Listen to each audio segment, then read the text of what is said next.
If you're wondering which budget noise-canceling headphones are worth your money, stick around. After we run through each product, I'll give you my personal take. Would I buy it or would I skip it? No fluff, just my honest opinion. Let's get into it. One more Sonoflow Pro HQ51. I've slapped these on during noisy commutes, and their Quiet Max active noise cancellation up to 42 decibels mutes the world better than the Tozo's mid-level blocking. But the plastic build creaks like an old chair when I fold them, making me wonder if they'll survive my backpack chaos. The high-res audio via LDAC blasts clear highs up to 40 kHz with a balanced sound that's punchier than the Skullcandy Bass Heavy. Though the battery claims 100 hours without noise cancellation, but drops to 50 with an on, and pairing a second device is a pain in the ass like herding cats. Would I buy it? Yes, because for under $100, it delivers premium sound and solid noise cancellation that edges out the cheaper competitors without breaking the bank. Tozo HT2. These bad boys wrap my ears in comfy memory foam, while their hybrid active noise cancellation with 3 microphones cuts airplane roars better than the Monoprice's basic setup. But the calls sound muffled, like talking through a pillow, turning my chats into a comedy of errors. With 60 hours of playtime, even without noise cancellation, and a custom EQ app for tweaking the deep bass that's less boomy than the Anchors, they're a steal at around $50. Though the plastic feels cheap, like it might melt in the sun if I leave them in the car. Would I buy it? Maybe, if I need budget noise cancellation that's comfy for long hauls but don't care about crappy call quality stealing the show. Anchor Soundcore Q20i. Popping these on, the hybrid active noise cancellation zaps 25 decibels of rumble, like bus engines vanishing into thin air, outdoing the Skullcandy's weaker blocking. But the boomy bass drowns mids like a meme where the subwoofer ate the vocals for breakfast. They last 40 hours with noise cancellation cranked, and fold up nicely for travel with app tweaks for sound.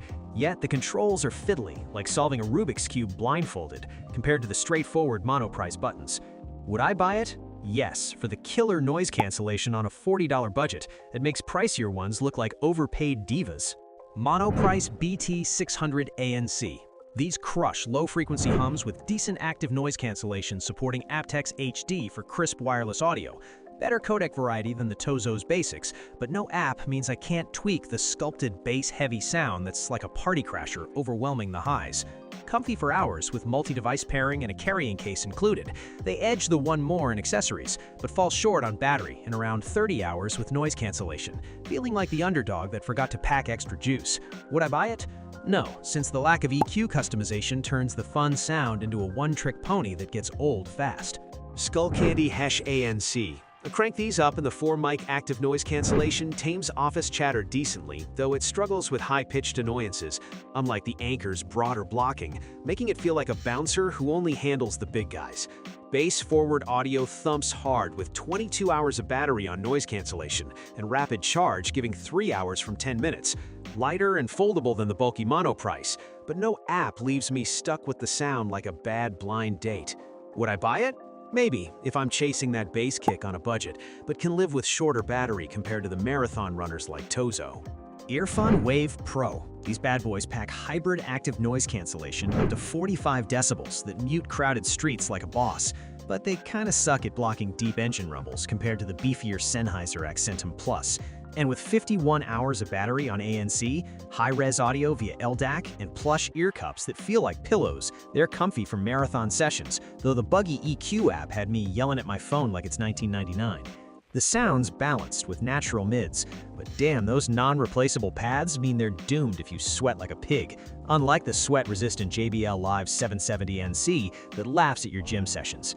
Would I buy it? Yes, they're a steal for budget ANC that outperforms pricier flops in battery life. JBL Live 770 NC. Sporting active noise cancellation with solid isolation at 8.5 out of 10 that drowns out office chatter better than the Anchor Soundcore Life Q30's average blocking. But their 50 hours with ANC feels short next to the one more Sonoflow's marathon 65 hours. And with spatial audio plus a sweat-resistant build, they're fun for workouts, though the 256-gram weight might crush your skull after hours. The sound hits a 9 out of 10 with punchy bass, but screw that tangle-free cable claim when it knots up anyway, making them less travel-friendly than the Earfun Wave Pro's case-included vibe. Would I buy it? Maybe, if you need sweat-proof ANC for active life, but skip if battery drain memes are your nightmare.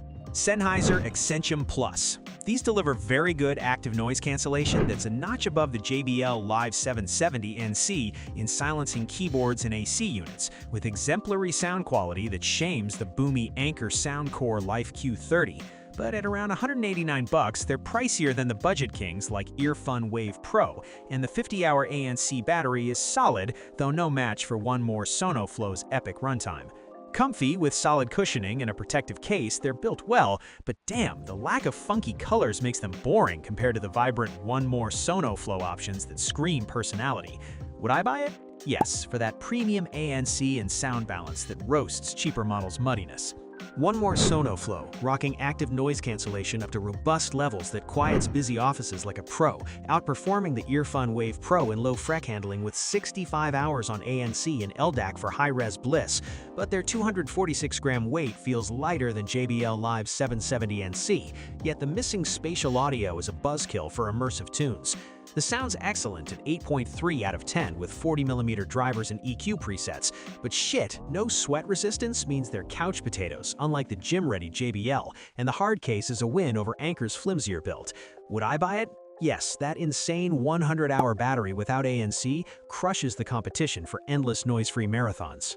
Anker Soundcore Life 32. These offer hybrid active noise cancellation with 3 modes, filtering 95% of low-freak sounds. Decent for commutes, but weaker than Sennheiser Accentium Plus in overall punch.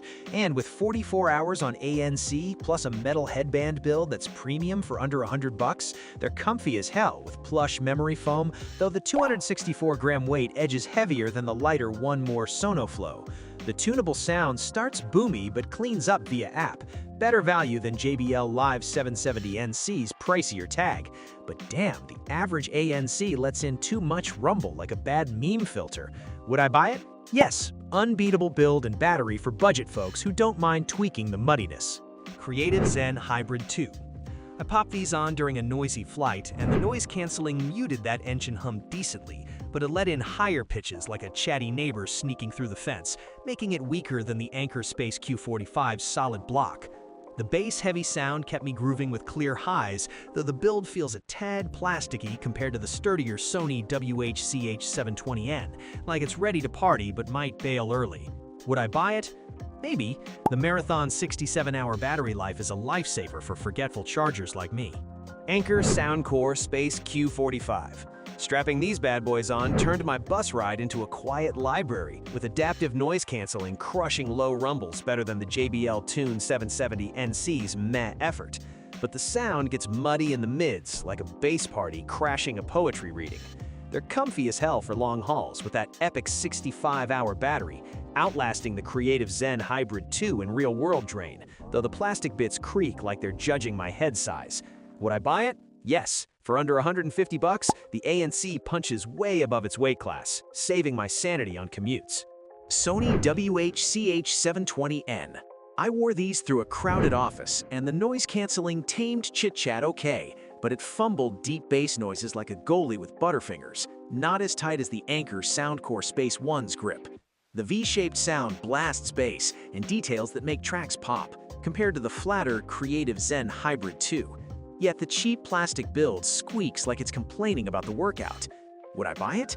Yes. At this price, the punchy audio and 35-hour ANC battery make it a steal for daily jams.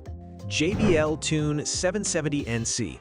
These headphones drowned out office buzz with decent noise canceling, but low rumbles slipped in like uninvited guests, lagging behind the Anker Space Q45's party-crashing block. The ferocious bass thumps harder than the Sony WH-CH720N's, keeping workouts lit, though the mids fade like a bad meme, and the fit gets sweaty fast. Would I buy it? Maybe.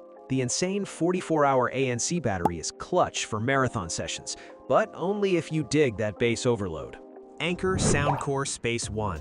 I tested these on a train, and the adaptive noise-canceling zapped engine drone impressively for the bucks, edging out the JBL Tune 770 NC's leaky lows, but highs pierced through like a sneaky fart in a quiet room. The sound's bassy with clear vocals, better balanced than the Creative Zen Hybrid 2's warmth, yet mids dip like they're hiding from the spotlight, making some tunes feel hollow. Would I buy it? Yes, it's a budget beast with solid ANC and 40-hour playtime that won't break the bank. Edifier WH700NB. These bad boys pack a punch with multi-mode active noise cancellation that drowns out subway rumbles like a champ, but they kind of flop on windy days, leaving you hearing more whooshes than tunes. And compared to the JLab, they're lighter on the wallet but skimpy on bass depth.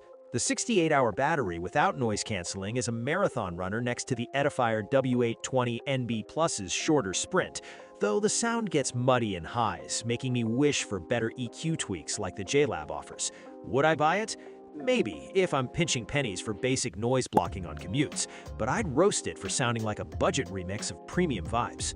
JLab JBuds Luxe ANC. Their smart active noise cancellation gobbles up office chatter and traffic better than the Edifier WH700NB's weaker grip on mids. But damn, they heat up my ears like a sauna and slip off during workouts, unlike the snugger Edifier W820NB Plus. With 70+ hours of battery without noise cancelling, they outlast the Edifiers, like that one friend who never taps out at parties. But the bass can muddle jazz tracks, and wind noise crashes the ANC party hard. Would I buy it? Yes, for the customizable sound that lets me dial in the chaos, even if it's like dating a hot mess that forgets the raincoat. Edifier W82090NB Plus. The active noise cancellation here edges out the WH700NB sibling with better environmental tweaks for quiet flights, but it sucks at mic clarity on calls, turning my voice into robot garbage compared to the JLab's smoother chats. High-res sound via LDAC codec makes tunes pop with detail that JLab dreams of, though battery life lags behind at 49 hours with noise cancelling off, feeling like the short king in a tall crowd. Would I buy it? No, the mediocre noise blocking doesn't justify the hype when I'm craving that all-day silence without recharging woes. Thanks for watching. I hope this video helped you pick the budget noise-canceling headphones for you. If you have any questions, drop a comment below. Links to all of these products mentioned in this video will be in the description.